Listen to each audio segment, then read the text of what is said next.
Praise the lord. దేవునికి మహిమ కలుగును గాక. ప్రియమైన సహోదరి సహోదరులారా, మీరందరూ బాగున్నారా అండి? దేవుని మహాకృపను బట్టి దేవుని సన్నిధిలో మీ అందరి కొరకు ప్రార్థన చేస్తూ ఉన్నాను.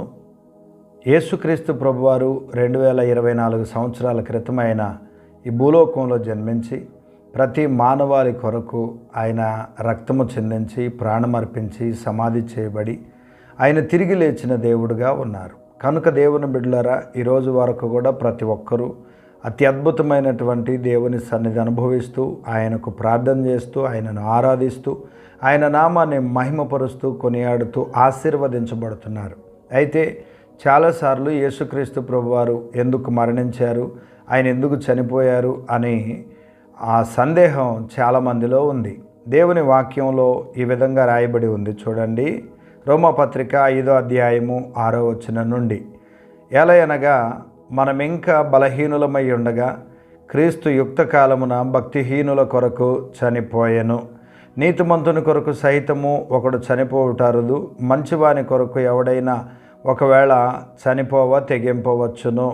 అయితే దేవుడు మన ఎడల తన ప్రేమను వెల్లడిపరచుచున్నాడు. ఎట్లనగా మనమింకను పాపులమై ఉండగానే క్రీస్తు మన కొరకు చనిపోయెను. కాబట్టి ఆయన రక్తం వలన ఇప్పుడు నీతిమంతులముగా తీర్చబడి మరింత నిశ్చయముగా ఆయన ద్వారా ఉగ్రత నుండి రక్షింపబడదుము. ఎలయనగా శత్రువులమై ఉండగా ఆయన కుమారుని మరణము ద్వారా మనము దేవునితో సమాధానపరచబడిన ఎడల సమాధానపరచబడిన వారమై ఆయన జీవించుట చేత మరి నిశ్చయముగా రక్షింపబడదుము. ప్రియమైన సహోదరి సహోదరులారా, యేసుక్రీస్తు ప్రభువారు ఆయన ఎందుకు చనిపోయారు, ఎవరి కొరకు చనిపోయారు అంటే, బలహీనులమై ఉండగా భక్తిహీనుల కొరకు యేసు ప్రభువారు చనిపోయారు. నీతిమంతుని కోసం ఎవరైనా చనిపోతారు, అయితే భక్తిహీనుల కోసం చనిపోవడం ఏంటి? అసలు ఎవరు ఈ భక్తిహీనులు, వాళ్ళు ఎలా ఉంటారు అనేది బైబిల్ గ్రంథంలో మనం ఆలోచన చేస్తే, అపోస్తలుడైన పౌలు 3 విధాలుగా వాళ్ళను వర్ణించాడు. భక్తిహీనులు అనేదానికి 3 విధాలుగా వర్ణించాడు. 1 బలహీనులు, 2 పాపులు, 3 దేవునికి శత్రువులు. ఈ విధంగా ఉన్నటువంటి వారిని యేసుక్రీస్తు ప్రభువారు ఆయన భక్తిహీనుల కొరకు చనిపోయారు అని పౌలు గారు చెప్పారు.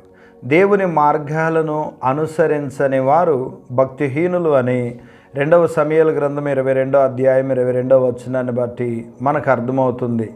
అలాగే దేవునిని మరిచిపోయే వాళ్ళందరూ కూడా భక్తిహీనుల జాబితాలోకి వస్తారని దేవుని వాక్యం తెలియచేస్తుంది. అపవిత్రమైన వట్టి మాటలు కలిగిన వాళ్ళందరూ కూడా భక్తిహీనులుగా వారు మనకి కనబడుతూ ఉంటారు. అలాగే దేవుని వాక్యం చెప్తుంది 73వ కీర్తన 12వ వచనం నుండి, ఇదిగో ఇటువారు భక్తిహీనులు, వీరు ఎల్లప్పుడూ నిశ్చింతగలవారై ధనవృద్ధి చేసుకొందురు. నా హృదయమును నేను శుద్ధి చేసుకుని ఉండుట వ్యర్థమే, నా చేతులు కడుక్కొని నిర్మలుడనై ఉండుట వ్యర్థమే. దినమంతయు నాకు బాధ కలుగుచున్నది, ప్రతి ఉదయమున నాకు శిక్ష వచ్చుచున్నది. నేను మంచిగా ఉండడం కూడా వేస్టే, నేను ప్రార్థనాపూర్వకంగా ఉండడం వేస్టే, నేను శుద్ధి చేసుకుని ఉండడం వేస్టే, అన్నీ కూడా దండగే. దేవుడు ఏమైపోయాడు, దేవుడు నా కష్టాన్ని చూస్తున్నాడా లేదా, ఈ విధంగా కొంతమంది అనుకుంటూ ఉంటారు. వాళ్ళు భక్తిహీనుల జాబితాలోకి వస్తారు. యోబు గ్రంథం 13:16 ప్రకారంగా దేవుని సన్నిధికి రావడానికి ఇష్టపడిన వారు భక్తిహీనులు, దుర్మార్గులుగా వ్యవహరించేవారు భక్తిహీనులు అని దేవుని వాక్యం తెలియచేస్తుంది. అయితే ఈ భక్తిహీనులు అనే వారికి ఏం జరుగుతుంది అని అంటే, భక్తిహీనులకి అనేక వేదనలు కలుగుతాయని దేవుని వాక్యం తెలియచేస్తుంది. అలాగే భక్తిహీనులు నశించిపోతారని దేవుని వాక్యంలో దేవుడు మనతో మాట్లాడుతున్నాడు. భక్తిహీనులు తమ వలలో వారే చిక్కుకొందురు, వారు తవ్వుకున్న గుంటలో వారే పడతారు అని వాక్యం తెలియచేస్తూ ఉంది. ప్రియ సహోదరి సహోదరులారా, 2వ కొరింథీ పత్రిక 4వ అధ్యాయం 4వ వచనం చదివితే, దేవుని స్వరూపి అయి ఉన్న క్రీస్తు మహిమను కనబరుచు సువార్త ప్రకాశము వారికి ప్రకాశింపకుండా నిమిత్తం ఈ యుగ సంబంధమైన దేవత అవిశ్వాసులైన వారి మనోనేత్రములకు గుడ్డితనము కలుగచేయును. చూసారా, భక్తిహీనులకు ఏ విధమైనటువంటి గురుడితనం కలుగుతుందో. దేవుని వాక్యాన్ని మనం ఆలోచన చేస్తే 119వ కీర్తన 155వ వచనంలో కూడా ఇలాంటి వారికి రక్షణ రాదు. రక్షణ లేకపోతే వారు దేవునికి దూరమైపోతారు. భక్తిహీనులు దేవునికి దూరమై నశించి నరకానికి వెళ్ళిపోతారు. ఇలాగ నశించి నరకానికి వెళ్ళిపోవడం దేవునికి ఇష్టం లేదు కనుక ఈ భక్తిహీనులుగా ఉన్నటువంటి మనందరి కొరకు యేసుక్రీస్తు ప్రభువారు ఈ భూలోకానికి వచ్చారు. ఆయన ఎందుకు మరణించారు అని అంటే యెషయా గ్రంథం 53వ అధ్యాయం 6వ వచనం నుండి చూస్తే, మనమందరము గొర్రెల వలె త్రోవ తప్పిపోతిమి, మనలో ప్రతివాడును తనకిష్టమైన త్రోవకు తొలగెను, యెహోవా మనందరి దోషము అతని మీద మోపెను.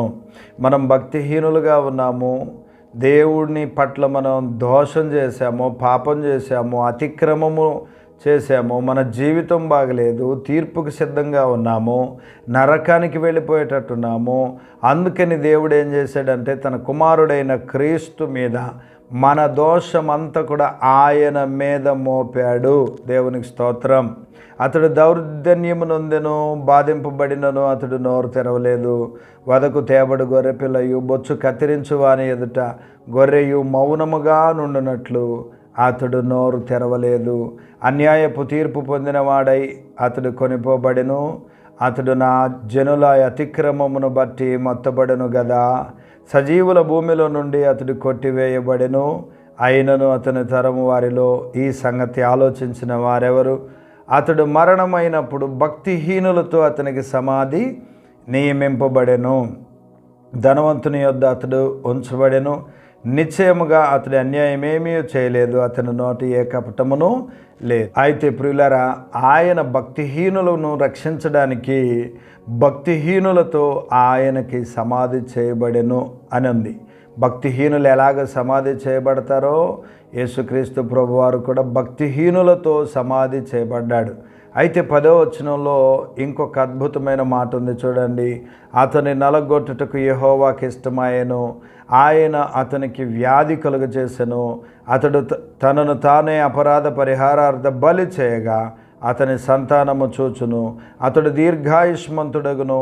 యెహోవా ఉద్దేశం అతని వలన సఫలమగును. దేవుని ఉద్దేశం మానవుల వలన సఫలం అవ్వలేదు. అయితే యేసుక్రీస్తు ప్రభువారు భూలోకానికి రావడాన్ని బట్టి, ఆయన తాను మన శిక్షణ ఆయన భరించడాన్ని బట్టి దేవుని ఉద్దేశం అంతా కూడా యేసు ప్రభువారి వలన సఫలమవుతుంది. 11వ వచనం, అతడు తనకు కలిగిన వేదనను చూసి తృప్తి నొందును. సిలువకు తీసుకువెళ్ళేటప్పుడు, అన్యాయపు తీర్పు జరిగినప్పుడు, కొరడాలతో కొడుతున్నప్పుడు, రక్తం చెందుతున్నప్పుడు, తలకు కిరీటం పెడుతున్నప్పుడు ఎంతో వేదన. ఆ వేదన అంతా చూసి యేసుక్రీస్తు ప్రభువారు తృప్తి నొందుతున్నాడు.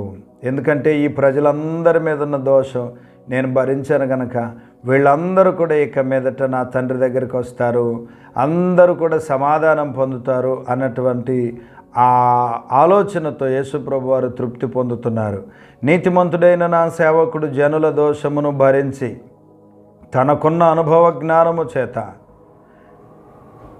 తనను గూర్చిన జ్ఞానము చేత అనేకులను నిర్దోషులనుగా చేయును. కనుక యేసుక్రీస్తు ప్రభువారు ఎప్పుడైతే ఆయన చనిపోయి సమాధి చేయబడ్డారో, ఇదిగో ఆయన గొప్ప దేవుడుగా ప్రజల పాపమును భరించాడు. నీ పాపం నా పాపం ఆయన భరించాడు.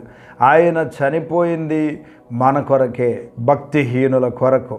ఎవరైతే భక్తిహీనులుగా ఉన్నారో వాళ్ళందరినీ కూడా తిరిగి మరలా భక్తిలోనికి తీసుకురావడానికి, పరలోక రాజ్య నివాసులనుగా చేయడానికి, దూరమైపోయినటువంటి దేవునికి దగ్గరగా చేయడానికి యేసుక్రీస్తు ప్రభువారు కూడా చనిపోయి ఆయన భక్తిహీనులతో సమాధి చేయబడ్డాడు. కాబట్టి మన పాపమును ఆయన భరించాడు, మనకు బదులుగా ఆయన మరణించాడు. ఆయన వలన ఈరోజు నీతిమంతులుగా తీర్చబడ్డాం. ఆయన వలన ఈరోజు పరలోకానికి సంబంధించిన వ్యక్తులుగా మార్చబడ్డాం. ప్రార్థనలకు ఇస్తున్నాడు, తన యొక్క ఆశీర్వాదంతో నడిపిస్తున్నాడు. కనుక ఈ సిలువ శ్రమలను ధ్యానం చేసుకుంటూ ప్రియులరా, యేసు ప్రభువారు చేసిన త్యాగాన్ని జ్ఞాపకం చేసుకుంటూ ఈ లెంట్ డేస్లో మరి ఎక్కువగా ఆయనకు దగ్గరగా జీవించి ఆశీర్వాదం పొందాలని భక్తిహీనుల కొరకు యేసుప్రభు వారు చనిపోయారు. ఆ భక్తిహీనులందరూ కూడా తిరిగి మరలా యేసుక్రీస్తు ప్రభు రాజ్యంలో ఆయనతో పాటు ఉండడానికి వీలు కలగజేశాడు. మనకు రావలసిన శాపం, మనకు రావలసిన శిక్ష ఆయన భరించి భక్తిహీనులకు బదులుగా ఆయన భక్తిహీనులతో సమాధి చేయబడి, ఇదిగో అంతటితో ఆ శాపాన్ని విరిచివేసి, పాపాన్ని విరిచివేసి పరిశుద్ధులుగా తీర్చి ఆయన రక్తంలో ప్రతి వ్యక్తిని కడుగుతున్నాడు. కాబట్టి ఈరోజు నీవు కూడా భక్తిహీనతలో ఉన్నావేమో, యేసయ్య దగ్గరికి వచ్చాయి, యేసుక్రీస్తు ప్రభు వారికి ఆయనకు చెప్పి ఆయన దగ్గర ఒప్పుకొని విడిచిపెడితే ప్రతి పాపమును ఆయన రక్తంతో కడిగేస్తాడు, శుద్ధి చేస్తాడు, ఆశీర్వదిస్తాడు, అద్భుతమైనటువంటి జీవితాన్ని ఇస్తాడు. ఈ భరించిన యేసుక్రీస్తు ప్రభువారు ఈరోజు నిన్ను కూడా భరించాలని, నీకు రావలసిన శిక్షను కూడా భరించాలని ఆల్రెడీ ఎంతోమంది కోసం భరించాడు. నీ పాప భారాన్ని కూడా భరించాలని అడుగుతున్నాడు. నీ భారమంతా నా మీద మోపు అని చెప్తున్నాడు. నీ భారము ఆయన మీద మోపి ప్రార్థన చేస్తూ ఆయనకు విధేయత చూపించి నడవగలవా? దేవుడు నిన్ను ఆశీర్వదిస్తాడు. అట్టి కృప ఈరోజు దేవుడు మనకు దయచేయును గాక. ప్రార్థన చేసుకుందాం. పరిశుద్ధుడా, ప్రేమ కలిగిన మా తండ్రి, ఆశ్చర్యకరుడా, మీకు స్తోత్రం. భక్తిహీనుల కొరకు నాయనా పరలోకాన్ని విడిచి భూలోకానికి వచ్చి భక్తిహీనుల కొరకు చనిపోయారు. మీకు వందనాలు. మాకు రావలసినటువంటి శిక్షను మీరు భరించి ప్రభువా మీకు స్తోత్రం. శ్రమను అనుభవించి మరణించి అయా సమాధి చేయబడి తిరిగి లేచి గొప్ప దేవుడుగా నిరూపించుకున్నందుకై మీకు వందనాలు చెల్లిస్తున్నాను ఆయన. ఇంకా పాపములో లోకములో ఎవరున్నారో వారందరినీ కూడా రక్షించండి ప్రభువా, కాపాడండి ప్రభువా, కనికరించండి ప్రభువా, పరలోక రాజ్య వారసులుగా చేయండి ప్రభువా. మీకు స్తోత్రమయ్యా నాయన. ఎంతోమంది దారి తప్పి తొలగిపోయి ఉంటుండగా ప్రభువా నీ కృపతో తిరిగి మరలా నాయన నీ స్వరమిని నాయన పరలోక రాజ్యంలోకి రావడానికి సహాయం చేయండి నాయన. ఈ ప్రార్థనలో ఏకీభవిస్తున్న ప్రతి బిడ్డను దీవించండి, ఆశీర్వదించమని ప్రార్థన చేస్తున్నాం నాయన. కష్టాల్లో, సమస్యల్లో, ఇరుకు ఇబ్బందుల్లో ఎవరున్నప్పటికీ యేసుక్రీస్తు నామములో వారందరికీ కూడా విడుదల కలుగునగాక. మీ కృపతో నింపి నడిపించి బలపరుచు నాయన. పెనియల్ దర్శనం యూట్యూబ్ ఛానల్ని ఆశీర్వదించండి. పెనియల్ గాస్పల్ చర్చెస్ అన్నిటిని దీవించండి. విశ్వాసులను కాపాడండి, సేవకులను కాపాడండి ప్రభువా నాయనా. మీకే స్తోత్రం. సకల ప్రజలకు రక్షణ దయచేయండి. ప్రతి కుటుంబాన్ని ఆశీర్వదించండి. గొప్ప కార్యాలతో ప్రతి వ్యక్తిని కూడా నింపి నడిపించమని ప్రార్థన చేస్తూ యేసయ్య నామములో అడుగుచున్నాము తండ్రి. Amen, amen. ప్రైజ్ లార్డ్ అండి. మీకు అందరికీ వందనాలు. దేవుడు మిమ్మును నిత్యము కాపాడునుగాక. ఆమెన్.